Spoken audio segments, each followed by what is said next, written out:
Hi everyone, this is Aaron for Zollotech, and today we have the Motorola Xoom. We're going to be unboxing this, but first of all, let's go over what it is. It's the first NVIDIA Tegra 2 processor. It's a dual-core, 1 gigahertz with 1024 RAM for memory and 32 gigabytes of storage inside, and it has Android 3.0 on it. So that should be pretty interesting. It's the first tablet or device with Google's Honeycomb Android.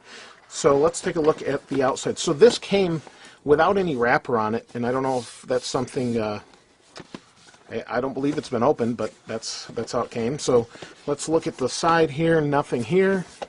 On here we've got a Xoom tablet, charger, data cable, product information, quick reference guide, some other information, and that's it. So let's go ahead and take the top off.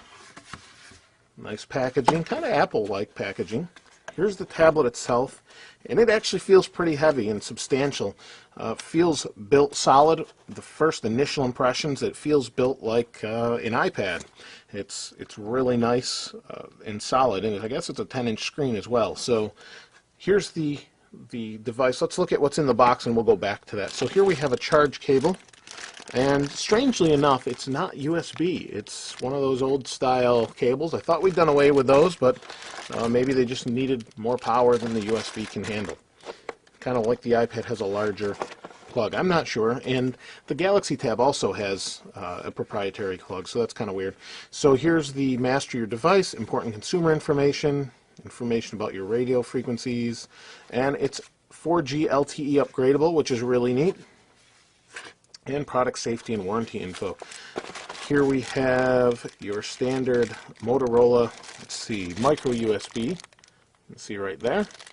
And that's pretty much it. That's what you get for your $5.99 on contract. And it's a lot more money than that off a contract. I think it's $7.99 or something like that.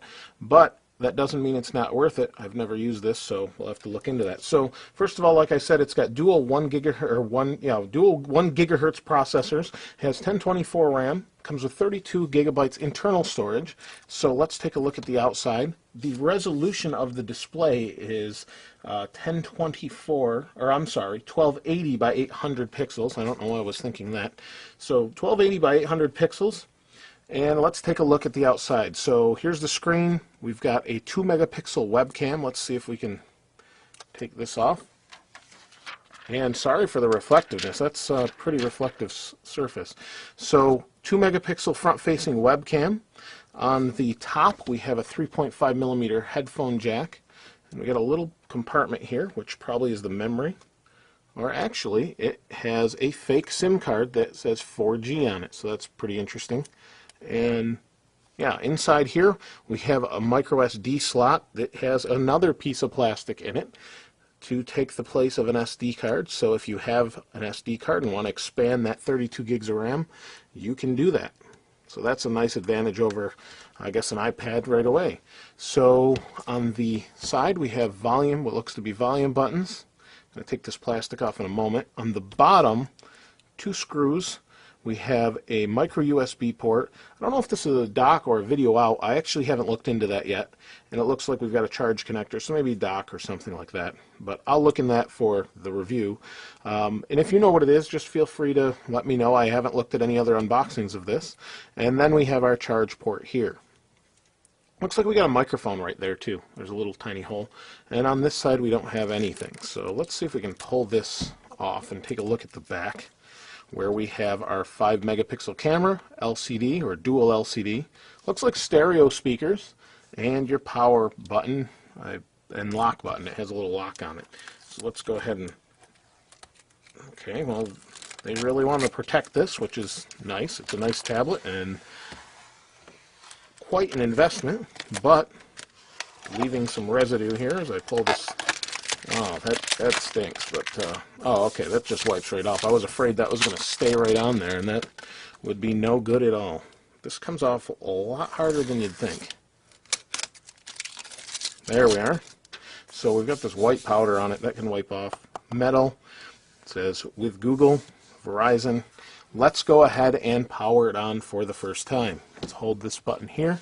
I've never used Honeycomb, seen a few demonstrations, and we'll go ahead and activate it. So what I'm going to do is turn off my overhead light, I think, because this is really reflective.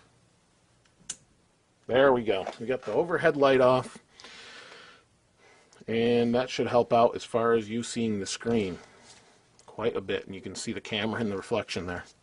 It's a pretty reflective screen, just like an iPad though, so I'm not complaining, just saying. It's pretty neat.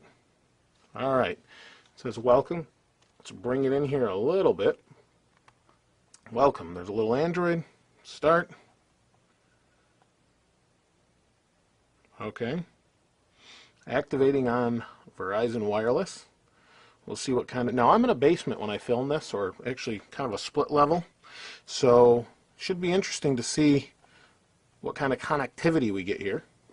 Now, I could use Wi-Fi, but I'd like to use the Verizon Wireless. Give you the full experience if you were to go out and buy this today and see what it's like. So, still waiting for it.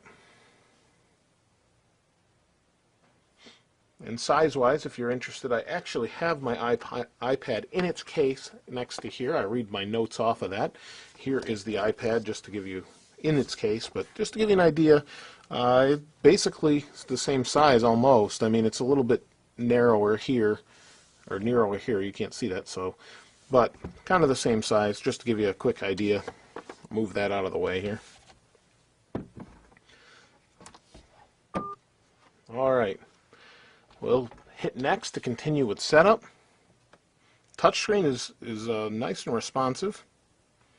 Gmail backups, blah, blah, blah. Let's skip that. I want to get right into it. So that's pretty nice. I haven't seen this other than in videos, and that's definitely a change from the Android I'm used to.